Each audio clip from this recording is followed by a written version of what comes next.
প্রতিদিন ভোর হলে নতুন আশার সূর্য ওঠে, কিন্তু সীমান্তে সূর্য ওঠে রক্তমাখা ভূমিতে। ভারত বাংলাদেশ সীমান্তে নিরস্ত্র মানুষের লাশ পড়ে থাকে নির্জন কাঁটাতারের পাশে। গত 2 দশকে হাজারো বাংলাদেশির জীবন ঝরে গেছে এই সীমান্তে।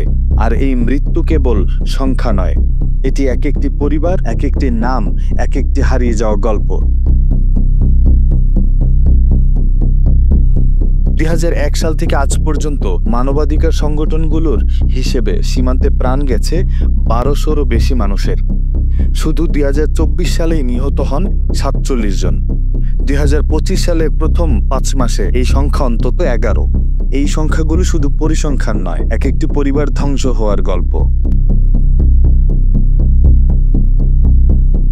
ভারত বলছে পাচার ও অনুপ্রবেশ ঠেকাতেই গুলি। বিএসএফ এর ভাষায় তারা আত্মরক্ষায় গুলি চালায়। কিন্তু প্রশ্ন হচ্ছে, একজন নিরস্ত্র কৃষক কিংবা গরুচোর সন্দেহে কেন মৃত্যুদণ্ড হবে সীমান্তেই? বাংলাদেশ বারবার শূন্য মৃত্যু নীতির কথা বললেও তা বাস্তবে ফলপ্রসূ হয়নি। প্রতিবাদ হয়, নোট ভার্বাল পাঠানো হয়, কিন্তু মৃত্যুর মিছিল থামে না। এখানে লাভবান হয় পাচারকারীরা, একদিকে ভারতীয় চক্র, অন্যদিকে কিছু দুর্নীতিবাজ বাংলাদেশি সীমান্ত ব্যবসায়ী। গরু, ডাল, পেঁয়াজ, ফেন্সিডিল সবকিছুরই কালোবাজার এখানে সক্রিয়।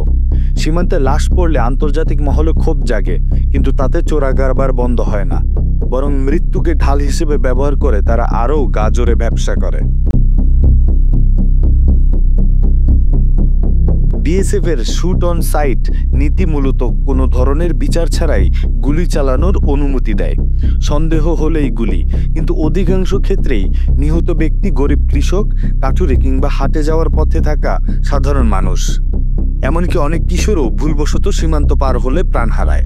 ফেলানির ঘটনা এখনও দৃষ্টান্ত। নিরস্ত্র এক কিশোরীকে গুলি করে হত্যা, কাঁটাতারে ঝুলে থাকা তার মৃতদেহ সারা বিশ্ব দেখেছে। ঠাকুরগাঁও, কুড়িগ্রাম, যশোর এই এলাকাগুলো সীমান্ত হত্যার হটস্পট। এইসব জায়গায় প্রতিদিনই মৃত্যু ভয় নিয়ে কৃষক মাঠে নামেন। বহু মানুষ বলেন তারা জানেন না কখন বিএসএফ গুলি চালাবে। কোনো নোটিশে, কোনো মাইকিং কিছুই হয় না। বাংলাদেশের কূটনৈতিক অবস্থান দুর্বল। প্রতিবাদ হয় ঠিকই, কিন্তু রাজনৈতিক বা কৌশলগত চাপ দিতে ব্যর্থ হয় বাংলাদেশ। সীমান্তে নিরপেক্ষ তদন্তের ব্যবস্থা নেই। অনেক সময় নিহতদের পরিবার ক্ষতিপূরণ তো দূরে থাক, বিচারও পায় না। শূন্য মৃত্যুনীতি কাগজে রয়ে গেছে, বাস্তবে তার কোনো প্রতিফলন নেই।